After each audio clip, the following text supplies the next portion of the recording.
कुल हिंद मजलिस इत्तेहादुल मुस्लिमीन के सदर बैरिस्टर असदुद्दीन ओवैसी ने मजलिस इत्तेहादुल मुस्लिमीन के वफद के हमरा तेलंगाना हाउसिंग कॉरपोरेशन में मुनक्किदार रेवेन्यू और हाउसिंग डिपार्टमेंट के जायजा इजलास में शिरकत की।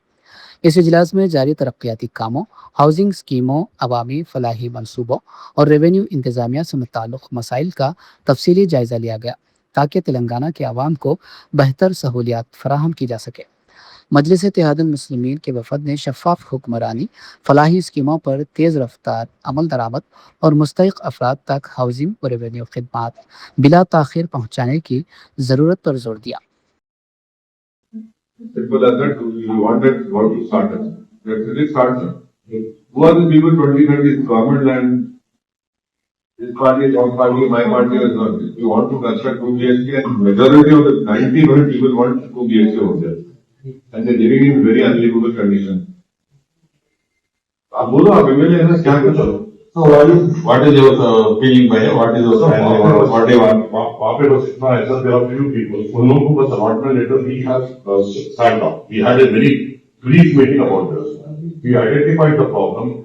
इन लोगों पे 1800 का beneficiary था मतलब इनका नाम बोर्ड पे रखे हुए सबमिट करना we are obligated to.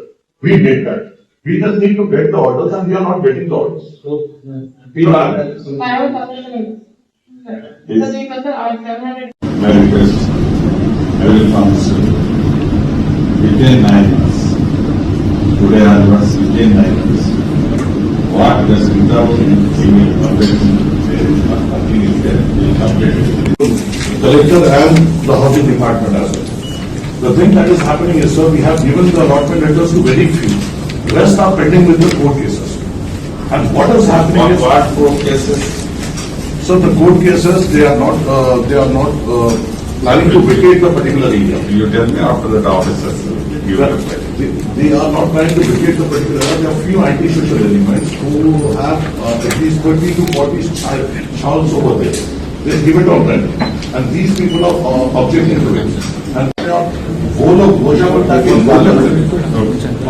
Local after election local CM साहब के साथ गए और सीएम साहब उनको अश्योर कर रहे थे कि ये फॉरी हो जाएगा। वो अश्योरेंस को 2.5 साल हुआ। अब सीएम साहब के अल्फाज पे अगर आपना वो एश्योरेंस को नहीं है तो फिर कैसा होगा सर? तो भोजापुर का ब्लॉक पेंडिंग है सर, बहुत सारे लोग वहां पे MLA has already spoken about his constancy. Brother, Nampally. थोड़े इश्यूज जो major issues that I am facing in my particular constituency is with respect to Bhojapur. In Bhojaputta, this is a long pending issue which everyone is aware about. Even the chairman, the collector is also aware about. यहाँ पे sir अपन एक section में we have started the construction and there are few people who are occupied by a particular area. What this ये कौन है sir ये लोग?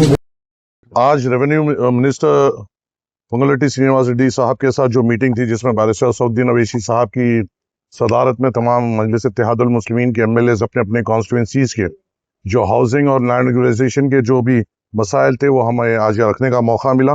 आज सदर मजलिस के सामने हमने रेवेन्यू मिनिस्टर साहब के सामने जो नामपल्ली हल्के में जो लॉन्ग पेंडिंग अफजल सागर में और मांगोड़ बस्ती और गुडी बलकापुर में जो वैम्बे कॉलोनी के जो करीबन 200 से ज्यादा 2 BHK हाउसेस है जो डिलैबरेट कंडीशन में है उसको फौरी तौर पर उस पर काम और उसको रिनोवेट करने का हमने मुतालबा रखा।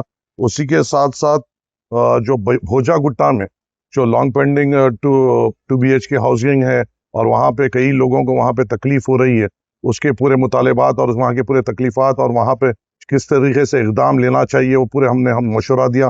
और वहाँ पर रेवेन्यू मिनिस्टर साहब ने हमें ये सदर मजलिस के सामने तवक्कुन दिया है कि भोजा गुट्टे की हाउसिंग वो इंशाअल्लाह ताला 9 महीने के अंदर मुकम्मिल कर वहाँ के जितने भी लोग हैं उनके हैंड ओवर करेंगे। उसी के साथ साथ जो मांगोड़ बस्ती में भी जो डिलेबरेट कंडीशन है उसकी बात हुई।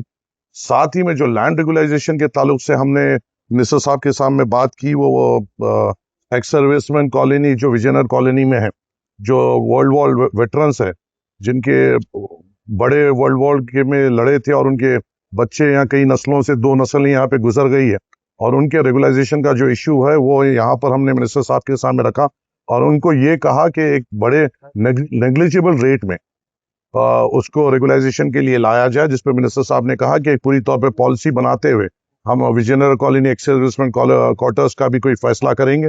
उसी के साथ साथ जो नामपल्ली हल्के में जो जंगम बस्ती है, जहां पर हाल ही में वहां पर करीबन 30 से 40 मकानात को जो डेमोलिशन का ऑर्डर आया था, जो मजलिस की नुमाइंदगी पे वहां पे डेमोलिशन रुका गया, वो बात भी वहां मिनिस्टर साहब के सामने रखते हुए ये कहा गया है कि वो करीबन हर घर का एक 220 या 30 गज का मसला है और वहां पे पहले से ही G+1 G+2 हाउसेस कंस्ट्रक्टेड है, उसको भी इमीडिएट तौर पे रेगुलाइज करते हैं, वहां के लोगों को राहत देना चाहिए, जिसको मिनिस्टर साहब ने बड़ी पॉजिटिवली तौर पर सदर मजलिस के सामने वादा किया है कि वो इनका एक्स सर्विसमैन कॉलोनी के साथ साथ ये वैम्बे जंगम बस्ती की जो हाउसिंग बोर्ड की जो जमीन है, इसके रेगुलाइजेशन का फौरी तौर पर इकदाम लेंगे।